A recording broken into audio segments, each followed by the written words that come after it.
বীরভূমের সিউড়িতে বিজেপির পরিবর্তন সংকল্প সভায় রাজ্যের শাসক দল তৃণমূল কংগ্রেসকে তীব্র আক্রমণ বিজেপি নেতা মিঠুন চক্রবর্তীর। মিঠুন এদিন বললেন, খেলা হবে, এবারে আমরা খেলতে নামবো, দুজনে মিলে খেলবো, আর দেখবেন ঠিক সময় পেনাল্টিতে গোল দিয়ে বেরিয়ে যাব। পাশাপাশি আইপ্যাক অফিসে ইডি তল্লাশি নিয়ে রাজ্যের মুখ্যমন্ত্রী মমতা বন্দ্যোপাধ্যায়কেও তীব্র আক্রমণ করেন বিজেপি নেতা মিঠুন চক্রবর্তী।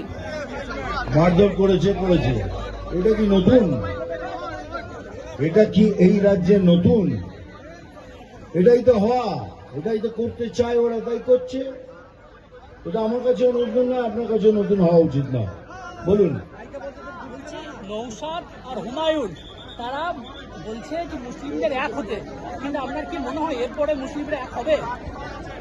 দেখুন, এটা ওদের ব্যাপার, আমরা কিছু বলতে পারবো না। মুসলমান ভাইরা এক হবেন কি হবেন না সেটা ওনাদের ব্যাপার, তারা ওনাদের মতো। আজ এখন কথাটা বললাম কি, আমরা বিজেপি মুসলমান বিরুদ্ধে নয়, আমরা ভারতীয় মুসলমানদের বিরুদ্ধে নয়। তবু জানি ওরা আমাদের ভোট করবে না, তবু বলছি আমরা ওদের বিরুদ্ধে নয়, বাকি ওনাদের ব্যাপার। রাজ্য জুড়ে শিক্ষা স্বাস্থ্য নিয়ে আন্দোলন হচ্ছে, এর প্রভাব কি ভোটে পড়বে? শিক্ষা স্বাস্থ্য নিয়ে যদি আন্দোলন হয়ে থাকে, এর প্রভাব তো ভোটে পড়বেই। ভোট দেয় তো তারাই, আমরা কি সেটার জন্য একবারও ভাবিনি তো। শিক্ষা স্বাস্থ্য নিয়ে যা হয়েছে এটা খুব লজ্জার ব্যাপার। অন্য কোন রাজ্যে আমরা মুখ দেখাতে পারি না। বলুন আগে। দাদা, মুর্শিদাবাদের যে পরিস্থিতি, তাতে কি মনে হচ্ছে যে কেন্দ্রীয় বাহিনী এখন থেকেই নামিয়ে দেওয়া প্রয়োজন?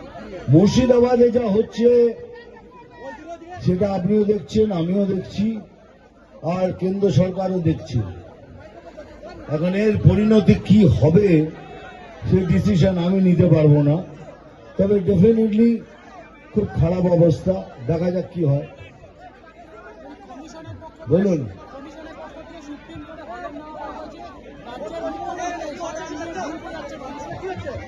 এইবার এটা সুপ্রিম কোর্টে জানানো হয়েছে, রাজ্যের মুখ্যমন্ত্রী কি ভুল বোঝাচ্ছিল ঠিক বোঝে, তার সেই জাজমেন্ট তো সুপ্রিম কোর্ট দেবেন।